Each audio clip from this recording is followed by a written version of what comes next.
할렐루야. 오늘은 마지막 만찬, 6월절 만찬에 대한 본문을 통해서 하나님의 말씀을 선포하겠습니다. 오늘 두 가지 주제로 말씀 나눕니다. 첫 번째는 우리는 다락방의 초청을 받았습니다. 그리고 두 번째 주제는 교회의 사명입니다. 먼저 우리는 다락방의 초청을 받았습니다 라는 제목으로 주님의 말씀 나누겠습니다. 누가복음 22장 14절부터 18절까지의 말씀, Luke chapter 22, verses 14 through 18. 이 말씀 함께 읽습니다. 때가 이름에 예수께서 사도들과 함께 앉으사 이르시되 내가 고난을 받기 전에 너희와 함께 이 유월절 먹기를 원하였노라.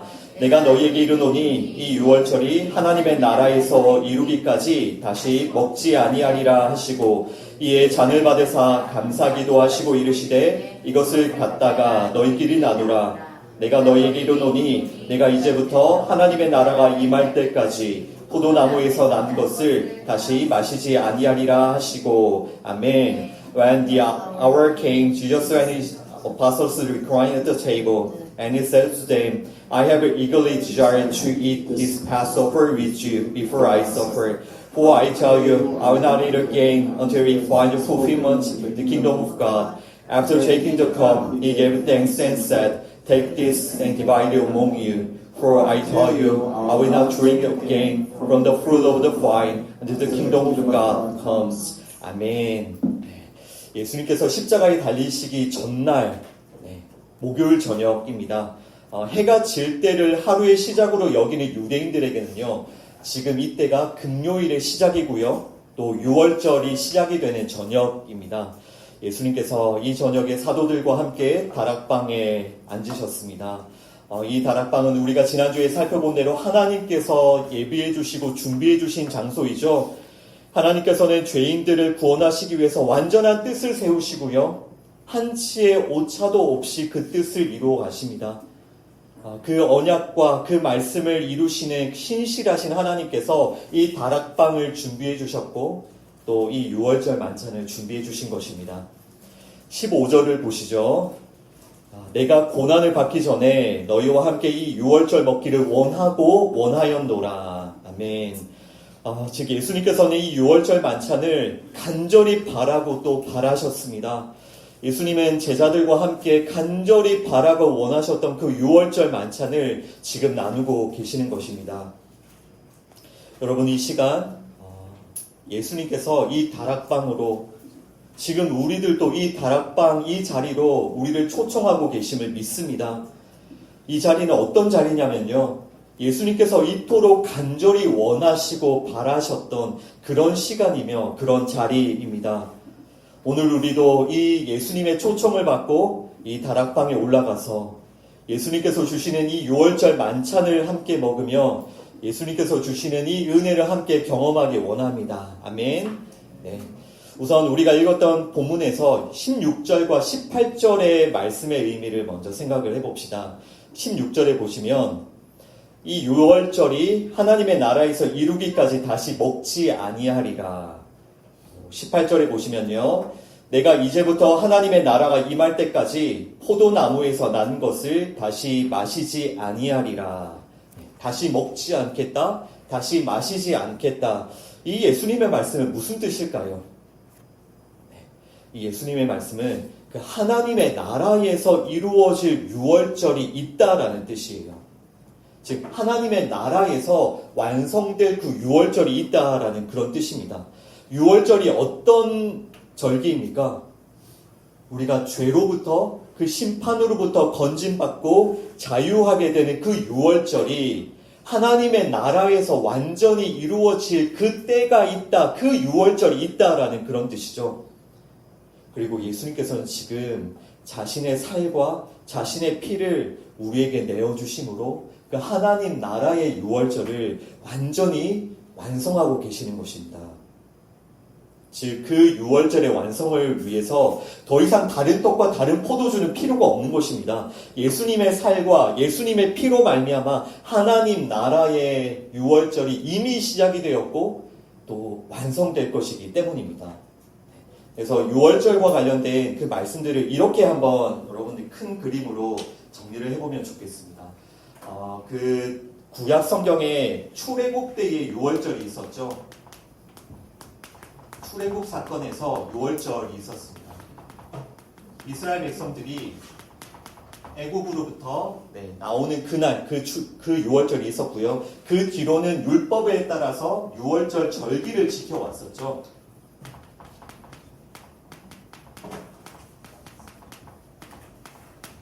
그 유월절 절기가 지금 어디로 이어지냐면요. 예수님의 다락방에서 나누시는 유월절 만찬으로 이어지는 것입니다. 그렇죠?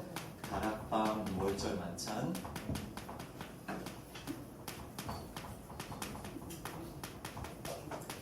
근데 여기서 다락방 유월절 만찬에서 예수님께서는 무엇을 나누어 주시냐면요. 떡과 잔을 나누어 주시죠. 떡과 잔을 나누어 주시는데 이 다락방에서 예수님께서 나누어 주셨던 유월절 만찬은 결국 무엇입니까? 예수님께서 십자가에서 바로 예수님이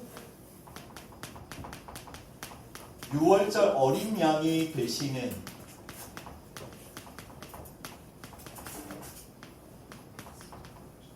예수님께서 유월절 어린 양으로서 자신의 그 살과 피를 내어주시는 그것을 설명하는 것이 다락방 유월절 만찬이죠. 그래서 예수님께서는 십자가에서 자신의 살과 피를 내어주셨고요. 또 지금 예수님의 그 하신 말씀에 따르면 어떤 유월절이 있다라는 것입니까? 하나님 나라에서 이루어질 유월절이 있다라고 말씀하시죠. 그 유월절이 이루기까지 나는 이제 더 이상 다른 어떤 포도주와 어떤 떡도 필요 없다고 하시잖아요. 하나님 나라의 유월절이 있는 것입니다. 이것이 유월절의 완성이고요. 하나님 나라의 유월절은 우리가 아는 대로 바로 어린 양의 혼인잔치. 이렇게 큰 흐름을 일단은 좀 기억을 하고 계시고요.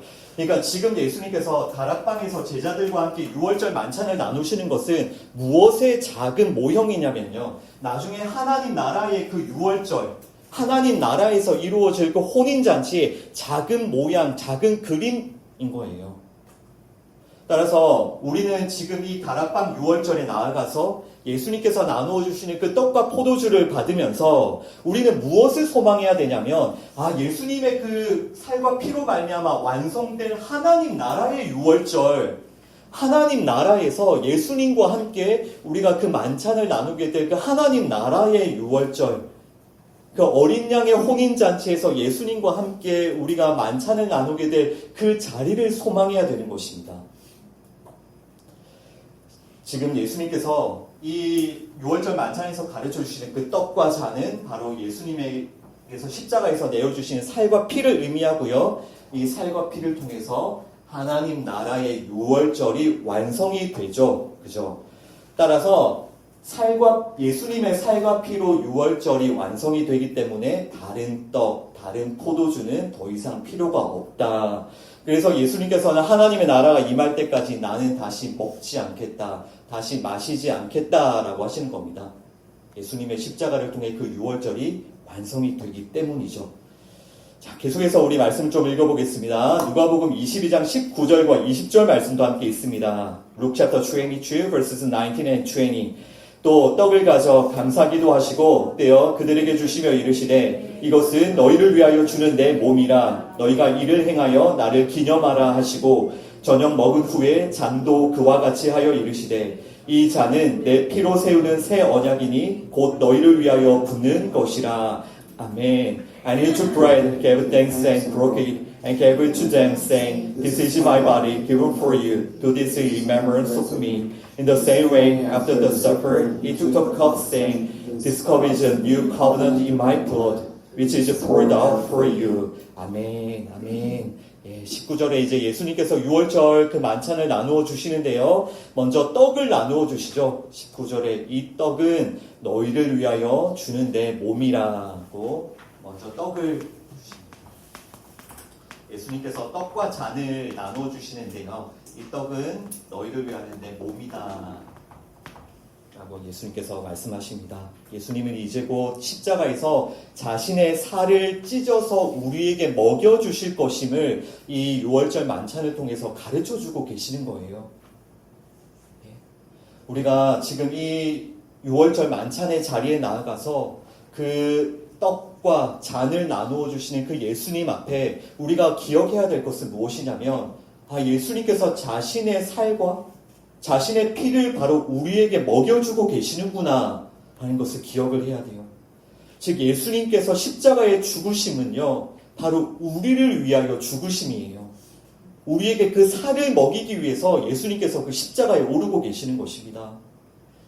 여러분, 우리는 몸에 조그만 상처가 나도 큰 고통을 느끼잖아요. 조그만 살점이 떨어져 나가도 우리는 견디기가 매우 힘들죠. 그러나 예수님께서는 지금 십자가에서 자신의 몸을 다 찢으셔서 그 살을 우리에게 먹여주고 계시는 겁니다. 즉 그 십자가의 그 찢어지심, 그 십자가의 죽으심은 우리에게 당신의 살을 먹이기 위함이신 거죠. 여러분, 우리가 빵을 먹으면요, 그 빵은 우리의 살이 되죠. 그렇죠? 이와 같이 우리는 그 예수님께서 십자가에서 찢어서 우리에게 먹여주시는 그 예수님의 살을 먹음으로 우리는 예수님과 하나가 되는 거예요. 우리는 그 예수님과 연합하여서 그 예수님의 죽으심과 부활하심에 참여하게 되는 것입니다. 오늘 이 성찬 또 이 6월절 만찬의 그 개념이 조금 어려운 개념들이 있더라도 한번 잘 들어보십시오. 예수님께서 떡을 나누어 주시면서 이건 나의 몸이다 라고 하시는데, 이것은 분명히 우리가 이 떡을 받아 먹으면서 먼저 가져야 될 믿음이 무엇이냐면, 이것은 나를 위한 십자가구나, 나를 위해서 예수님께서 그 십자가에 오르셔서 자신의 살을 다 찢어서 나에게 그 살을 먹여주시는구나. 먼저 이것을 기억을 해야 되고요. 우리가 예수님의 살을 먹음으로 우리가 어떻게 된다고요? 예수님과 하나로 연합되죠. 그 빵이 우리의 살이 되듯이 우리가 먹는 이 예수님의 살과 우리가 하나로 연합되어 우리가 어떻게 됩니까? 예수님의 죽으심과 부활하심에 참여하게 됩니다.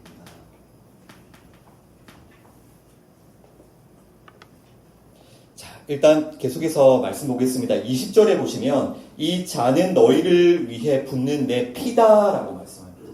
잔은 내 피다라고 말씀하시죠. 예수님은 이제 곧 십자가에서 자신의 피를 다 쏟아내어서 그 피를 우리에게 먹여주실 것을 가르쳐주고 계시는 겁니다. 먼저 성경에서 이 피가 어떤 의미인지를 우리가 생각을 좀 해봤으면 좋겠습니다. 레위기 17장 11절 말씀을 읽어봅시다. Leviticus chapter 17 verse 11 함께 읽습니다.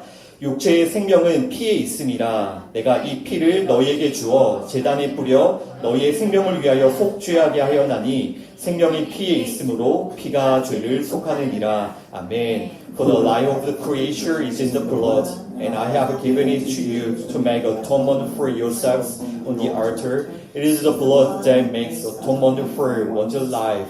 아멘. 네, 이 말씀 보시면 육체의 생명이 어디에 있습니까? 네, 육체의 생명은 피에 있죠. 생명이 피에 있기 때문에 피가 죄를 속한다라고 말씀하죠. 즉 생명은 피에 있고요. 피는 속죄를 위한 것이다라는 게 우리가 방금 읽은 이 레위기의 말씀입니다. 그렇다면 우리는 지금 예수님께서 주시는 그 피를 마심으로 무엇을 얻게 됩니까?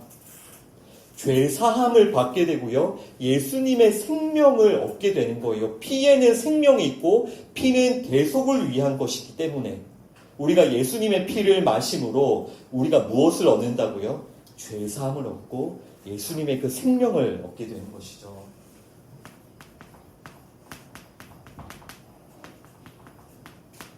예수님께서 지금 내 피를 너희에게 주신다라고 할 때 그 피에는 바로 우리의 죄를 씻어주시는 그 죄사함과 또 자신의 생명을 우리에게 주시는 그런 의미가 담겨 있는 것이 예수님의 피입니다. 자, 그리고 지금 하나님께서는 이 예수님의 피를 근거로 새 언약을 세우시죠. 20절에 보시면 이 잔은 내 피로 세우는 새 언약이다라고 말씀하시죠. 하나님께서는 이 예수님의 피를 근거로 새 언약을 세우십니다.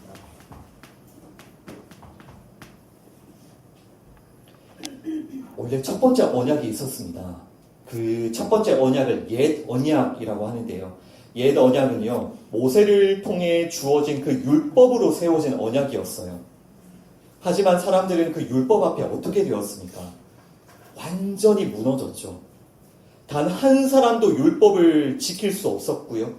모두가 옛 언약을 깨뜨리고 범죄했습니다. 이것이 구약을 통해서 폭로된 우리 죄인들의 역사이고 실체입니다. 히브리서 8장 7절과 8절 함께 읽어보겠습니다. Hebrews chapter 8 verses 7 and 8 함께 읽습니다. 저 첫 언약이 무흠하였더라면 둘째 것을 요구할 일이 없었으려니와 그들의 잘못을 지적하여 말씀하시되 주께서 이르시되 볼지어다 날이 이르리니 내가 이스라엘 집과 유다 집과 더불어 새 언약을 맺으리라. 아멘. For if there had been nothing wrong with the first covenant, no praise would have been sought for another. But God found fault with the people and said, Days are coming, declares the Lord, when I will make a new covenant with the people of Israel, with the people of Judah. 아멘. 네. 그 첫 번째 언약은 율법으로 세워졌어요. 율법을 잘 지키면 복을 받고 율법을 지키지 않으면 저주를 받을 것이다. 이것이 첫 번째 언약이었습니다. 그런데 이 첫 번째 언약에 흠이 있었습니다. 그죠? 그 7절을 다시 보시면요. 첫 언약이 무흠하였더라면 둘째 것을 요구할 일이 없었으려니와 첫 언약에 흠이 있기 때문에 둘째 언약인 새 언약을 주신다라는 그런 뜻이에요. 그런데 아니 첫 언약이 하나님께서 주신 언약인데 어떻게 흠이 있을 수 있습니까? 이것은 하나님의 말씀, 이 율법이 불완전하다는 뜻이 아니고요. 이 첫 언약에 흠이 있다는 것은 율법이 불완전하다는 뜻이 아니라 사람들이 이 율법을 지키지 못했다라는 뜻이에요. 사람들은 아무도 그 첫 번째 언약을 통해서 하나님의 영광에 이르지 못했다라는 뜻입니다. 그것이 첫 언약이 흠이 있었다라는 뜻이에요. 아무도 그 첫 언약을 통해서 하나님의 영광에 나아가지 못하니까요. 죄인들은 그저 이 하나님의 율법을 깨뜨릴 뿐이었죠. 완전히 실패했죠. 그것이 구약의 역사였죠. 그래서 하나님께서는 무엇을 세워주시죠? 새 언약이요. 하나님께서는 새 언약을 세워주시는데요. 여기서 중요한 것은 새 언약은 무엇을 근거로 세워주시는 것입니까? 율법이 아니라 예수님의 피를 근거로 하나님께서 예수님의 피를 근거로 세워주시는 바로 그것이 새 언약입니다. 하나님께서 예수님의 피를 근거로 우리의 죄를 용서해 주시고 우리를 자녀 삼아 주시겠다라는 그런 약속인 거예요. 그 예수님의 그 피를 경험한 자, 그 피로 씻음 받은 자를 하나님께서 자녀로 삼아 주시겠다라는 그 언약인 거예요. 여러분 이 새 언약을 믿으십니까? 아멘.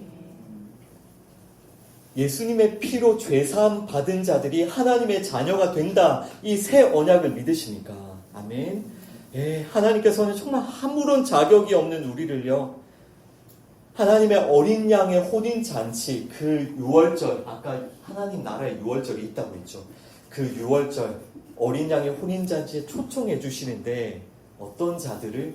이 새 언약을 받은 자들, 예수님의 피로 죄사함 받고 예수님의 생명을 받은 자를 그 하나님 나라의 유월절, 어린 양의 혼인잔치에 초청을 해주십니다. 이것이 새 언약이에요. 예수님의 피를 근거로 세워지는 새 언약. 여러분 지금 예수님께서 제자들을 다락방에 부르셔서 이 새 언약을 선포하고 있는 것처럼요. 동일하게 예수님께서 지금 여러분들 한 사람 한 사람을 다락방에 초청하셔서 이 새 언약을 선포하고 계십니다.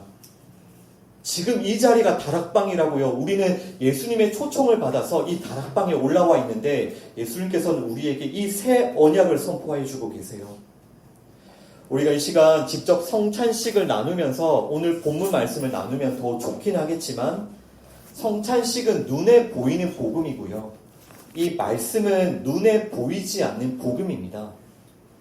그러니까 눈에 보이는 복음인 성찬식과 눈에 보이지 않는 복음인 이 말씀이 담고 있는 그 복음의 내용은 동일합니다. 그러니까 여러분 오늘 지금 이 말씀을 통해서 예수님께서 나누어 주시는 그 성찬, 그 살과 피가 무엇인지를 잘 알고 믿음으로 받으셔야 돼요. 우리를 위해서 내어주시는 그 살과 피, 말씀을 통해 내어주시는 이 예수님의 그 살과 피를 잘 먹고 마시며 이 새 언약을 붙드셔야 됩니다. 여러분 자신이 옛 언약에 속하였는지 새 언약에 속하였는지를 먼저 잘 돌아보셔야 돼요. 여러분 자신은 어떤 언약에 속한 사람입니까? 옛 언약에 속하였습니까? 아니면 새 언약에 속하였습니까? 여러분은 무엇으로 죄사함을 받습니까? 무엇으로 생명을 얻습니까? 무엇으로 그 어린 양의 혼인잔치에 나아갑니까? 예수님의 살과 피요. 여러분 이 성경을요, 이 말씀을요, 옛 언약으로 받으시겠습니까? 아니면 새 언약으로 받으시겠습니까? 우리는 이 말씀을 새 언약으로 받아야 돼요. 즉, 이 말씀을 예수님의 살과 피로 받아야 된다는 말입니다. 그러나 그 율법주의자들은요, 이 말씀을 여전히 율법으로 받아요. 말씀을 여전히 옛 언약으로 받는 자들이 정말 많습니다. 지금도 많습니다. 그러나 그들은 절대로 하나님께 나아갈 수 없어요. 예수님께서 그 율법의 최고봉이었던 그 율법의 최고의 자리에 앉아 있었던 니고데모에게도 분명히 말씀하셨죠. 너는 이스라엘의 선생이라 칭찬을 받으면서 사람들에게 율법을 가르치고 있구나. 하지만 너는 하나님의 나라를 볼 수도 없고 하나님의 나라에 들어갈 수도 없다. 왜죠? 이 말씀을 율법으로 받았기 때문에, 옛 언약에 속하여 있기 때문에요. 하나님의 나라를 볼 수도 없고 하나님의 나라에 들어갈 수도 없는 것입니다. 우리는 이 말씀을 무엇으로 받아야 된다고요? 예수님의 살과 피요. 그리고 예수님의 그 피를 근거로 주시는 무엇? 하나님이 우리와 맺어 주시는 그 새 언약에 속하여야 됩니다. 여러분, 우리 이 교회가 어떤 곳인지 아시겠습니까? 이 말씀을 통해서 예수님의 살과 피를 나누는 곳이 바로 이 교회입니다. 그리고 여러분들을 하나님의 그 새 언약으로 초청하는 곳이 바로 교회예요. 즉 그 예수님이 제자들과 함께 있으셨던 그 다락방이 이 교회인 것입니다. 여러분, 교회는 무엇을 하는 곳입니까? 이것에 대한 분명한 답을 가지고 있어야 돼요. 교회는 무엇을 하는 곳이에요? 여러분들 무엇을 하기 위해서 이 교회에 오셨습니까? 예, 교회는요, 예수님의 이 살과 피, 이 예수님의 살과 피를 나누는 곳이 바로 교회입니다. 예수님의 살과 피가 아니면 우리가 결코 하나님께로 나아갈 수 없기 때문에 우리는 이 교회에서 예수님이 그 6월절 만찬의 자리에서 나누어 주신 것처럼 예수님의 살과 피를 이 자리에서 나누는 것입니다. 그리고 우리가 그 새 언약에 속한 자가 되어 하나님께 나아가는 것이죠. 여러분, 한편으로 예수님께서 지하실이 아니라 왜 다락방에서 6월절 만찬을 나누셨는지도 혹시 생각해 보신 적 있으세요? 왜 지하실이 아니라 다락방이셨습니까? 만약에 예수님께서 지하실에서 이 6월절 만찬을 나누셨다면요, 지금 지하에서 예배를 드리고 있는 우리에게 훨씬 더 와닿았겠죠. 훨씬 더 실감이 났겠죠. 저희뿐만이 아니라 극심한 핍박 가운데 있었던 그 지하 카타콤에 숨어들었던 1세기의 성도들 다 지하로 숨어들었잖아요.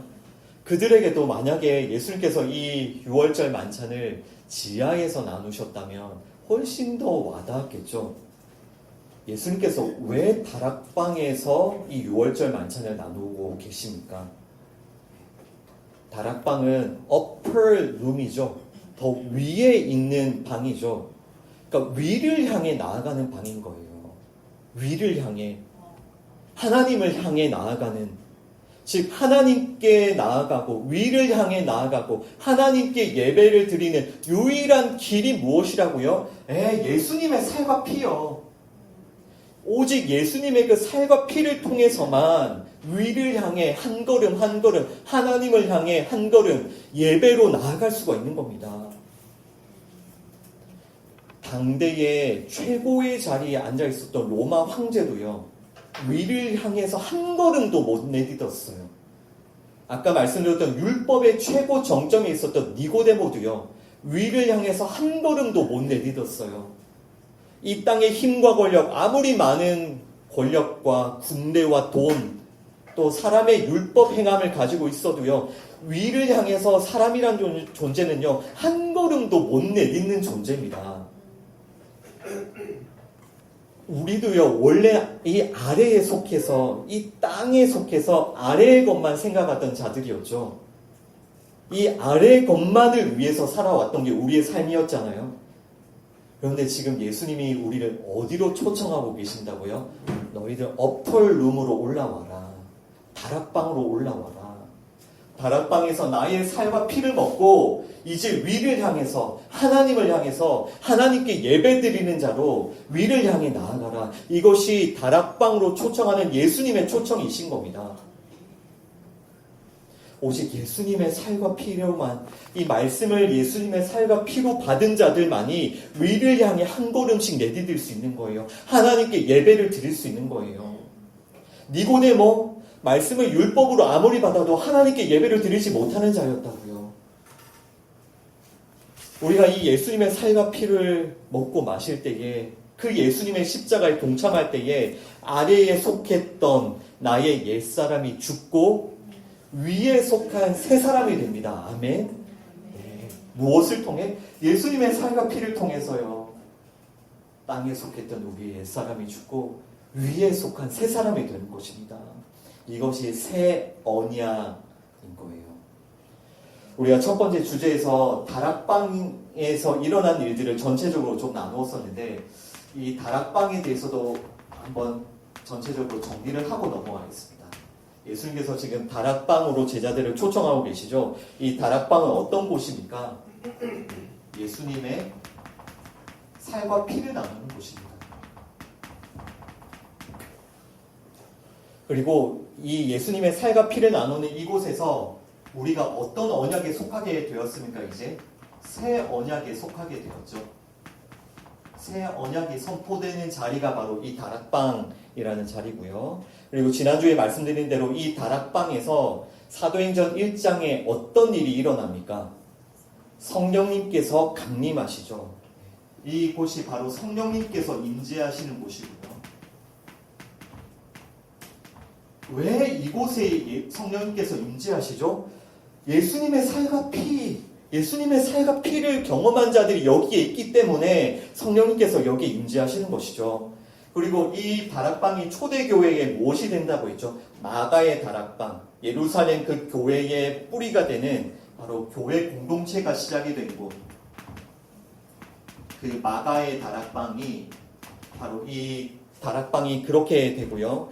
이 다락방에서 우리는 어떤 일을 경험하게 된다고요? 땅에 있는 지체를 죽이고 위의 것을 찾는 새 사람이 되는, 바로 우리가 거듭나는 자리죠. 거듭난다는 것은 위를 향해 나아간다라는 뜻입니다. 그리고 바로 이 다락방의 한 단어로 무엇이냐면 교회. 이것이 우리가 첫 번째 주제에서 예수님께서 6월절 만찬을 나누시면서 나누어주신 그 다락방의 의미, 다락방에서 예수님께서는 자신의 살과 피를 나누어 주시고 이를 통하여 새 언약을 선포하시고요. 그곳에 성령님께서 임재하시고 그곳이 예루살렘 그 초대 교회가 생겨나고 그곳에서 거듭난 위를 향해 달려가는 자들이 나오고 그곳이 바로 지금 우리가 있는 이 교회입니다. 이제 두 번째 주제로 넘어가겠습니다. 우리가 첫 번째 주제에서는 다락방의 의미, 또 예수님의 그 살과 피의 의미를 나누었다면 두 번째 주제에서는 예수님의 살과 피를 먹고 마신 자들, 이 교회가 살아가야 할 삶, 교회가 붙들어야 될 사명이 무엇인지를 우리가 두 번째 주제를 통해서 나누도록 하겠습니다. 이 성만찬과 관련된 되어서 우리가 붙들어야 될 그런 은혜들, 가르침들, 교훈들 너무너무 많지만 오늘 핵심적인 부분들만 좀 나누도록 하겠습니다. 고린도전서 11장 23절부터 26절까지 1 Corinthians chapter 11 verses 23 through 26 이 말씀 함께 읽습니다. 내가 너희에게 전한 것은 주께 받은 것이니 곧 주 예수께서 잡히시던 밤에 떡을 가지사 축사하시고 떼어 이르시되 이것은 너희를 위하여 내 몸이니 이것을 행하여 나를 기념하라 하시고 식후에 또한 그와 같이 잔을 가지시고 이르시되 이 잔은 내 피로 세운 새 언약이니 이것을 행하여 마실 때마다 나를 기념하라 하셨으니 너희가 이 떡을 먹으며 이 잔을 마실 때마다 주의 죽으심을 그가 오실 때까지 전하는 것이니라. 아멘. For I received from the Lord what I also passed on to you. The Lord Jesus, on the night he was betrayed, took bread, and when he had given thanks, he broke it and said, This is my body, which is for you. Do this in remembrance of me. In the same way, after supper, he took the cup, saying, This cup is a new covenant in my blood. Do this whenever you drink it in remembrance of me. For whenever you eat this bread and drink this cup, you proclaim the Lord's death until he comes. 아멘. 사도 바울이 고린도 교회 성도들에게 복음을 전하고 있는데요. 23절에 보시면 사도 바울은 예수님으로부터 받은 복음을 고린도 교회 성도들에게 그대로 전하고 가르치고 있죠. 예수님께서 주신 복음을 그대로 전하고 가르치고 있습니다. 그 복음이 무엇입니까? 바울이 예수님께 받은 복음, 또 고린도 교회 성도들에게 다시 나누어 주는 그 복음이 무엇이죠? 예수님의 살과 피요. 예수님의 살과 피. 이 떡은 너희를 위하는 내 몸이다. 이 잔은 내 피로 세운 새 언약이다. 내 몸, 내 피. 예수님의 살과 피가 바울이 예수님으로부터 받은 복음이고요. 고린도 교회 성도들에게 전달하고 가르치는 복음인 것입니다. 그리고 이 말씀에 보면 이제 복음을 받고 예수님의 살과 피를 먹고 마신 교회가 반드시 살아내야 할 삶, 그 붙들어야 될 사명이 있어요. 오늘 세 가지를 말씀을 드리겠습니다. 첫 번째는 예수님을 기념해야 합니다. 교회의 사명은 무엇이냐면요. 예수님을 기념해야 합니다. 24절에 보시면 나를 기념하라. 25절에도 보시면 나를 기념하라. 교회는 항상 이 예수님의 살과 피를 나누면서 예수님을 기념해야 돼요. 이 예수님을 기념한다는 것, 예수님을 기억한다는 것을 조금 더 이해하기 쉽게는 어떤 뜻이냐면요. 예수님께 집중한다라는 뜻이에요. 예수님께만 집중한다라는 뜻이에요. 생각해 보십시오. 예수님의 그 살과 피가 없으면요. 우리는 예배를 드릴 수 없습니다. 위를 향해 한 걸음도 나아갈 수 없어요. 그 예수님의 살과 피가 없으면요. 예수님의 살과 피가 없으면 우리는 교회가 될 수가 없습니다. 교회는 이 살과 피를 나누는 곳이기 때문에 예수님께서 지금 다락방에 제자들을 부르신 것처럼 우리들을 이 다락방으로 부르시고 무엇을 주고 계십니까? 예수님의 살과 피. 그 예수님의 살과 피에 집중하게 하시는 거예요. 그것만 바라보게 하시는 거예요. 그것만. 다른 거 아무것도 보지 못하고 그것만 보게 하시는 자리가 다락방이라는 곳이에요. 그러니까 다락방은요, 세상과 단절되어서 오직 그 예수님의 살과 피에만 집중하는 자리입니다. 여러분, 그러면 예배를 드리는 우리의 마음이, 우리의 자세가 어떠해야겠습니까? 이곳이 다락방이라고 했죠. 예수님의 살과 피를 나누는 이 교회, 성령님께서 임재하시는 이곳이 다락방이었잖아요. 그러면 이곳에서 예배를 드리는 우리의 자세가 어떠해야 됩니까? 예수님께 집중해야 되는 거예요. 예수님의 그 살과 피에만. 이것이 나를 기념하라, 나를 기념하라. 이 떡과 잔을 나누시면서 나를 기념하라, 나를 기념하라. 너희는 아무것도 보면 안 돼. 이것만 봐야 돼, 이것만. 이것이 기념하라는 예수님의 말씀이에요. 그러니까 우리의 모든 마음과 우리의 시선과 귀를 오직 어디에 집중해야 됩니까? 예수님의 살과 피요. 예수님의 살과 피. 정말 목숨을 걸고요. 이 말씀을 통해서 예수님의 피와 그 예수님의 살을 얻어내셔야 돼요, 여러분들이. 아무 생각 없이 이 말씀을 읽으면서 그 니고데모처럼 율법주의자들처럼 그 옛 언약에 속해 있으면 안 된다는 말입니다. 그런 사람들이 지금도 많습니다. 목숨을 걸고 예수님 나를 기념하라, 나를 기념하라. 예수님의 그 살과 피를 얻어내셔야 돼요. 그것을 얻으셔야 돼요. 이 예배 가운데 나와서 예수님께서 우리에게 그 주시는 사명이, 교회에 주시는 첫 번째 사명이 뭐라고요? 나를 기념하라. 너희들은 나만 바라봐야 돼. 나만 바라봐야 돼. 카톡 오면 카톡 보고 예배 시간 가운데, 전화 오면 전화 받고, 그런 마음과 그런 자세로 하나님께 예배를 드릴 수 있습니까? 하나님께서 그런 경홀한 예배를 받으십니까, 여러분? 내가 하고 왔던 장사 생각하고 내가 하고 왔던 그 공부 생각하면서 예배를 드릴 수 있습니까? 지금 예수님께서는 다락방에서 자신의 모든 살과 피를 내어주시면서 너희는 나를 기념하라. 너희 이것만 봐야 돼. 이것만 붙들어야 돼. 자신의 모든 것을 예수님이 내어주시는 이 자리에 와서, 이 다락방에 와서 카톡 오면 카톡 보고 전화 오면 전화 받고, 여러분, 이 자리는 어떤 방해도 있어서는 안 돼요. 우리가 매주마다 얼마나 광고합니까? 일찍 와서 기도하셔야 됩니다. 무엇을 위해서? 예수님의 살과 피에 집중하기 위해서. 기도하지 않고 어떻게 우리가 세상 속에 살던 우리가 이곳에 와서 이 예수님의 살과 피에 집중할 수 있습니까? 다른 사람을 위해서가 아니라 여러분들을 위해서, 여러분들이 정말 하나님께 예배드리는 자가 되기 위해서 일찍 와서 간절히 기도하셔야 된다고요.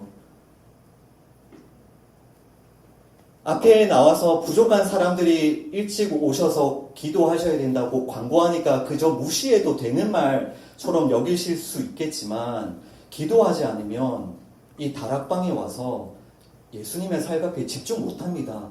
핸드폰 계속 울리지. 내가 해야 될 거 계속 생각나지.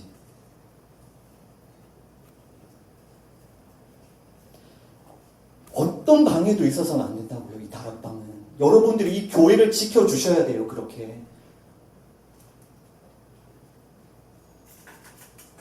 여러분, 정말 어떤 마음으로 이 자리에 오셨습니까? 어떤 마음으로 이 예수님의 살과 피를 먹고 계십니까? 예수님은 모든 것 다 내어주고 계시는데 어떤 마음으로 예배를 드리고 있습니까? 정말 이 자리에 임재해 계신 하나님 앞에 서 계십니까? 정말 하나님 살아 역사하시고 계시다는 걸 믿습니까? 정말 그 하나님을 경외하십니까? 하나님께 예배를 드리는 것입니까? 아니면 사람들에게 눈도장을 그저 찍기 위해서 오시는 것입니까? 여러분들 눈도장 그 체크하는 사람 아무도 없습니다, 여기에. 하나님께 예배를 드리십시오. 예수님의 그 살과 피에만 집중하십시오. 이 다락방에 와서 그 살과 피를 먹고 마시지 않으면, 조금 이따 나누겠지만, 예수님이 다시 우리를 세상에 보내시는데 그 세상에서 무너진 거 순식간입니다. 이 다락방에 와서조차 카톡 올리면 카톡 보고 전화 오면 전화 받고, 이 세상, 우리의 마음이 세상에 가 있는데 세상에 나아가면 더더욱 어떠하겠습니까? 가룟 유다도 이 다락방에 와 있었어요. 가룟 유다도요. 근데 가룟 유다의 마음이 어디에 가 있었습니까? 이 땅의 나라, 빨리 이스라엘 독립해야 되는데, 빨리 로마 군대 물리쳐야 되는데, 다락방에 와서까지 무슨 생각으로 가득 차 있었습니까? 우리가 그 가룟 유다의 길을 가지 않기 위해서는요, 정말 예수님을 기념하셔야 돼요, 여러분. 예수님을 기념하셔야 돼요. 예수님께만 집중하셔야 돼요. 다른 모든 방해를 다 차단하셔야 돼요. 저는 성경 말씀을 볼 때에 여전히 옛 언약에 머무르고 있는 제 자신을 보면서 정말 이 말씀을 붙들고 떼굴떼굴 굴렀습니다. 왜 이 말씀이 이렇게밖에 이해가 되지 않을까? 왜 옛 언약으로밖에 이해가 되지 않을까? 분명히 예수님께서 말씀하셨죠. 누가복음 24장에 이 모든 말씀은 나를 위하여 기록이 되었다. 나에 대하여 기록이 되었다. 여러분, 이 말씀에서 예수님의 살과 피를 얻기 위해서 정말 집중하셔야 돼요. 우리가 가지고 있는 그런 탐욕, 욕심, 우리가 가지고 있는 게으름과 무지, 그 상태로 이 말씀을 읽으면 곧바로 나가 떨어집니다. 옛 언약으로, 세상으로. 여러분, 새 언약, 이 은혜의 언약, 예수님의 살과 피를로 말미암아 우리가 하나님 나라의 잔치에 갈 수 있다는 이 새 언약, 이 은혜의 언약을 가르치면 정말 사람이 방종한다고 생각하십니까? 이 은혜를 가르치면, 이 은혜를 경험한 사람들이 정말 방종에 빠진다고 생각하십니까? 절대로 아닙니다. 그렇게 이야기하는 사람들은요, 옛 언약을 가지고도 방종하는 사람이에요. 자신의 방종의 핑계를 찾는 사람일 뿐입니다. 진짜 새 언약을 경험한 사람은요, 목숨 걸고 이 예수님의 살과 피를 찾고 구해요. 정말 예수님을 기념한다고요. 그 생애 내내 어느 자리에 있든지 예수님을 기념한다고요. 예수님께 집중한다고요. 절대로 방종에 빠지지 않습니다. 진짜 은혜를 경험한 사람, 또 들려주세요. 그 복음을 저에게 예수님의 살과 피가 너무나도 필요합니다. 저에게 또 가르쳐주세요. 하나님께, 하나님, 예수님의 생명을 얻은 저의 예배를 받아주십시오. 저의 모든 걸 하나님께 드리고 싶습니다. 이것이 새 언약에 속한 성도의 성화입니다. 이것이 예수님을 기념하는 삶이라고요.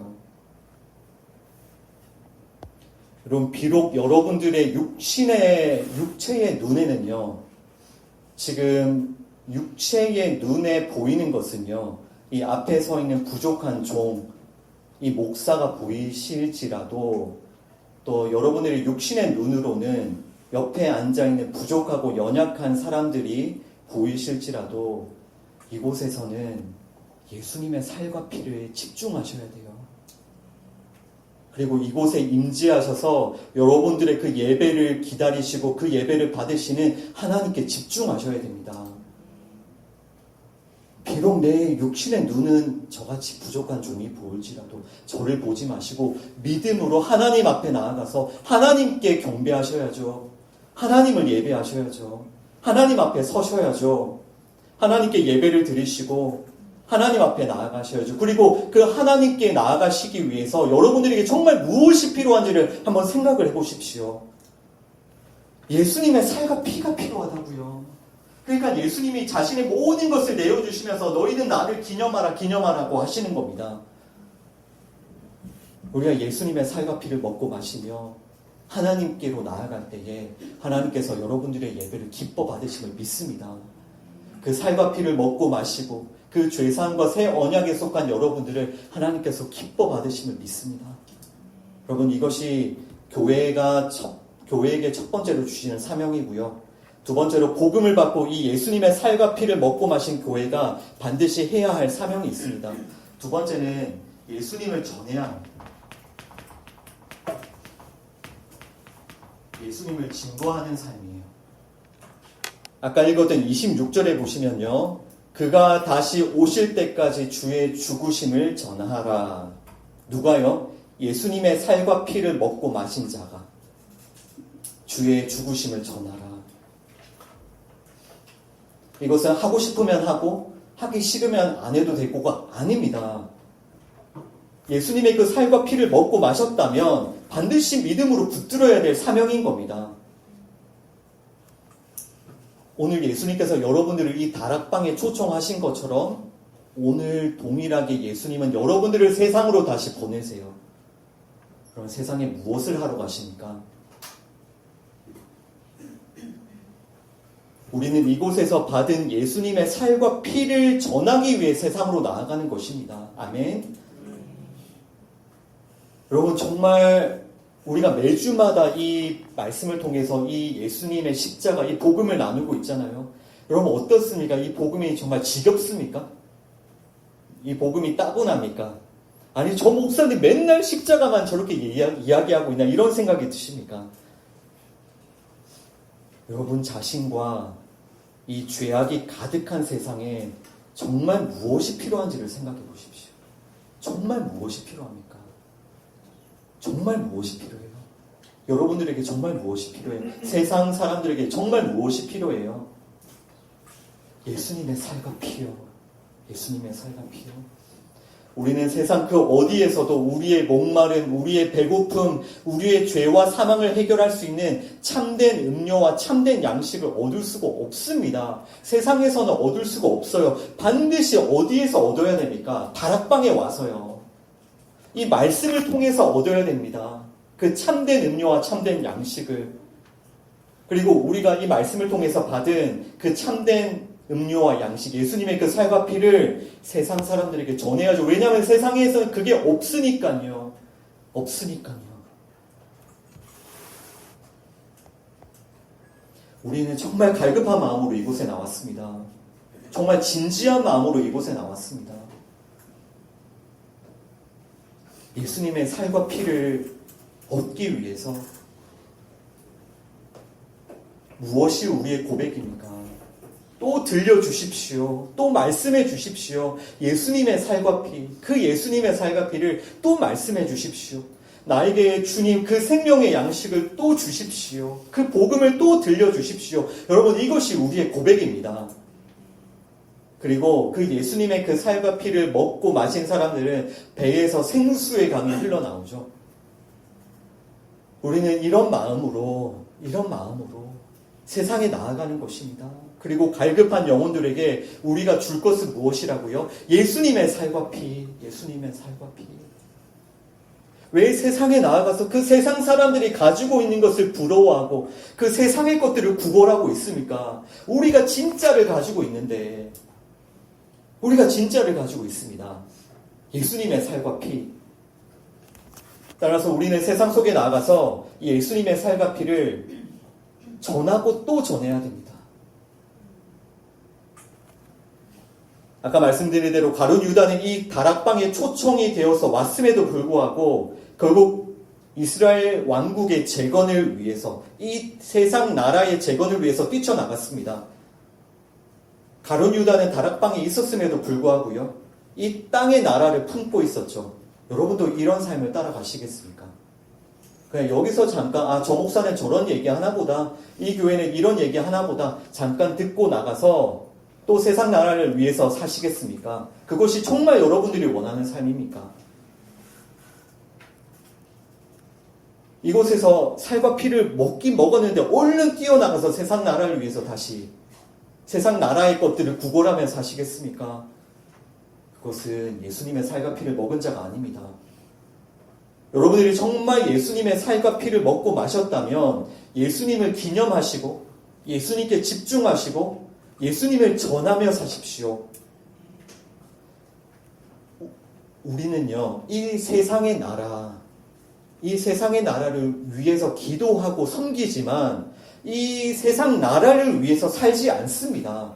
당연히 기도하고 섬기지만요, 그 세상 나라를 위해서 살지 않는다고요. 우리는 이 세상 나라의 위인들을 기념하지 않습니다. 우리가 기념하는 것은 예수 그리스도죠. 우리는 예수님을 기념하고 예수님을 위해서 삽니다. 우리는 이 땅 나라, 이 세상 나라의 복음을 전하러 나갑니다. 세상 나라를 위해 살려고 나가는 것이 아니고요. 우리는 하나님 나라를 위해 사는 자들임을 여러분 꼭 기억하십시오. 마지막 세 번째, 복음을 받고 예수님의 살과 피를 먹고 마신 교회가 반드시 붙들어야 될 사명.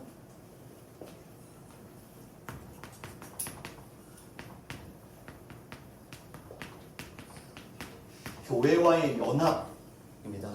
교회와 한 몸이 되셔야 됩니다. 고린도전서 10장 17절 말씀입니다. 1 Corinthians chapter 10 verse 17 함께 읽습니다. 떡이 하나요 많은 우리가 한 몸이니 이는 우리가 다 한 떡에 참여함이라. 아멘. Because there is one loaf We who are many are one body, for we all share one love. 아멘. 우리는 다락방에 초대되어서 예수님의 살과 피를 함께 먹고 마셨습니다. 예수님은 빵 한 개를요, 여러 제자들에게 다 찢어서 나누어 주셨어요. 떡은 하나였어요. 예수님 그 한 몸에서 그 다 동일한 그 살이 찢어 나왔기 때문에. 따라서 우리는 한 떡에 참여한 자들입니다. 따라서 우리는 한 몸이 되었습니다. 아멘. 네, 우리는 한 몸이 되었습니다. 예수님의 살과 피가 아니면 이렇게나 다르고 이렇게나 이기적인 죄인들이 어떻게 하나가 되겠습니까? 교회라는 곳은요, 어떠한 사상, 어떤 시스템, 어떤 리더십, 어떤 사람, 어떤 권력과 힘으로 하나가 되는 곳이 아닙니다. 세상 사람들은 어떤 강력한 리더십을 좋아하죠. 그런데 그런 강력한 리더십으로는 절대로 죄인들이 하나가 될 수 없어요. 그 강력한 리더십에 하나가 되어 있는 것 같이 보이는 그 겉모습에 속으시면 안 돼요. 그건 정말 일시적인 질서고요. 두려워서 잠깐 굴복하는 질서고요. 정말 가식적인 단결이에요. 뒤돌아서면 다 뿔뿔이 흩어질 그런 것들입니다. 죄인은 절대로 하나가 될 수가 없어요. 죄인들은 오직 무엇을 통해서만 하나가 됩니까? 한 떡에 참여함으로. 한 떡에 참여함으로. 예수님의 살과 피를 먹고 마심으로만 죄인들이 하나가 될 수 있어요. 한 몸이 될 수 있어요. 그곳이 교회라는 곳입니다. 따라서 이 교회는 서로 달라도 용납하고요. 부족하고 연약한 자를 더 품어주고요. 야, 너 부족하고 연약하니까 가라. 너랑 같이 못하겠다 가라. 이곳이 아니라 부족하고 연약한 자를 더 품어주고요. 다른 사람을 나보다 더 낮게 여기며 사랑하고 섬기는 곳입니다. 그것이 한 떡에 참여한 교회, 예수님의 살과 피를 함께 먹고 나눈 교회, 한 몸인 것입니다. 예수님께서 나 같은 죄인을 위해서 자신의 몸을 다 찢으시고 자신의 피를 다 흘리셔서 나에게 그 살과 피를 먹여주신 것처럼 이제 우리도 어떻게 살아라는 것입니까? 너희들의 살과 피를 한 몸 된 지체를 위해서 다 내어주라는 주님의 말씀입니다. 그것이 한 몸으로 부름받았다라는 말씀이에요. 예수님이 우리를 위해서 살과 피를 다 내어주신 것처럼 우리도 교회를 위해서, 옆에 있는 지체들을 위해서 나의 살, 나의 피를 다 내어주며 사랑하며 섬겨야 하는 것입니다. 여러분 꼭 기억하십시오. 교회는 한 몸입니다. 교회와 하나가 되지 않겠다는 그런 우리의 생각, 우리 모두에게 그런 교만함이 있죠. 우리의 연약함이 있죠. 하나가 되기 싫은, 굳이 내가 이런. 그러나 여러분 오늘 말씀을 찬찬히 생각해 보십시오. 교회가 하나가 되지 않겠다는 그런 우리 마음의 그 죄성은 결국 어떤 죄성입니까? 예수님의 살과 피를 거부하는 것입니다. 나는 그 예수님의 살과 피를 먹지 않겠다. 나는 예수님과 한 몸이 되지 않겠다. 예수님에 대한 거부인 것입니다. 가룟 유다처럼 엉뚱한 목적을 가지고 왔기 때문에 그 목적이 달성되지 않으면 예수님을 얼마든지 버리고 다른 데로 가는 것입니다. 그것을 버려야 돼요.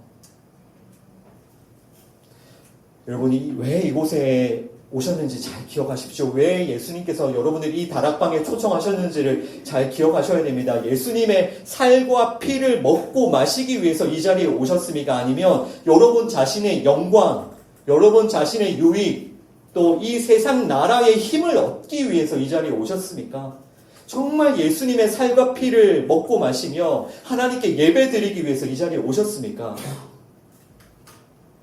그러면 예수님과 한 몸이 되십시오. 교회와 한 몸이 되십시오. 그것이 예수님의 살과 피를 먹고 마시는 것이고 하나님께 드리는 예배인 거예요. 예수님께서 자신의 살을 찢어내어 주셨듯이 여러분들도 자신을 내어 주십시오. 누구를 위해서? 교회를 위해서. 이 부족하고 연약해 보이는 이 지체들을 위해서. 그것이 교회와 한 몸, 예수님의 살과 피를 먹고 마신 자입니다. 여러분 많이 들어보셨죠? 복음은 좁은 길입니까? 좁은 문입니까? 넓은 문입니까? 좁은 문입니다. 좁은 문입니다. 생명으로 인도하는 문은 좁고 찾는 자가 적습니다. 왜 복음이 좁은 문입니까? 오직 예수님의 살과 피만 의지하여 이 예수님의 살과 피만 자랑하는 그 자들만이 그 길을 갈 수 있기 때문에 사람의 모든 가능성을 부인하고 오직 예수님의 살과 피 그것에만 집중하는 그 길이 바로 이 복음의 길이기 때문에 그 문이 좁은 겁니다. 동일하게 교회와 한 몸을 이루는 것도 매우 매우 좁은 문입니다. 찾는 자가 적습니다. 다 떠나죠. 그럼에도 불구하고 이 좁은 문을 가시겠습니까? 교회와 한 몸을 이루라는 그 예수님의 말씀을 듣고 그 좁은 문을 가시겠습니까? 여러분들 예수님처럼 자신을 부인하며 여러분들의 자신을 희생하고 여러분 자신을 기꺼이 내어주시겠습니까? 그 좁은 문으로 가시겠습니까? 나와 다른 사람을 용납하고 사랑하며 섬기는 것 정말 좁은 문입니다. 그래서 다 떠납니다. 엉뚱한 목적을 가지고 온 사람들 다 떠납니다. 누구만 남습니까? 정말 예수님의 살과 피를 먹은 자들만이 남습니다. 그리고 이 시간 예수님께서 여러분들을 초청하셔서 여러분들에게 살과 피를 먹여주시고 계심을 믿습니다. 여러분들이 정말 이 예배를 통해 이 시간 정말 예수님께서 여러분들에게 살과 피를 내어주시고 여러분들이 그 살과 피를 먹고 마신 자가 되었다는 것을 믿으신다면 그 좁은 문으로 가십시오.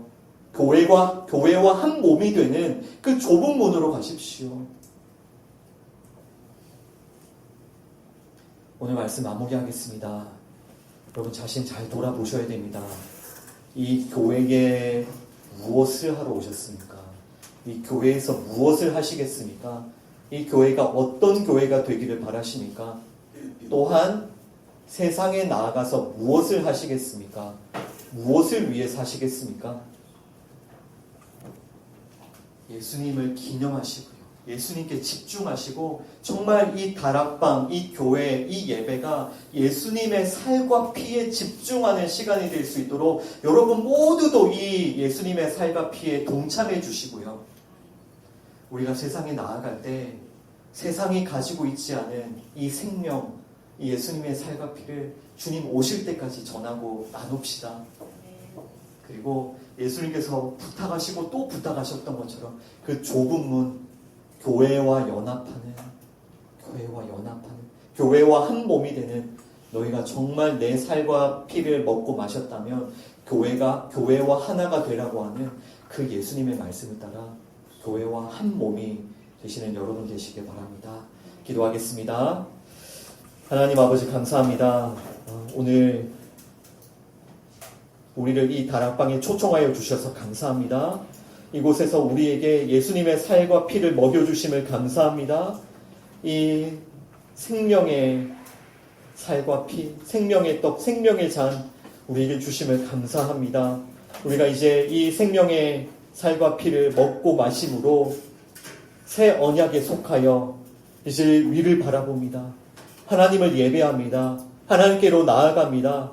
더 이상 이 땅에 속하였던 우리 옛사람을 죽이고 이 땅에 속하였던 우리의 지체를 죽이고 이제는 거듭나 위에 속한 자가 되어 하나님을 향해 달려가길 원합니다. 주님 정말 우리에게 이 시간 믿음 주셔서 예수님께서 준비해 주신 이 살과 피를 믿음으로 먹고 마시게 하여 주옵소서. 그리고 이제 이 살과 피를 먹고 마신 교회가 붙들어야 될 그 사명, 그 말씀 그대로 예수님을 기념하며 예수님을 전하며 예수님과 한 몸이 되는 우리 교회가 될 수 있도록 은혜를 베풀어 주옵소서. 예수님 이름으로 기도드립니다. 아멘.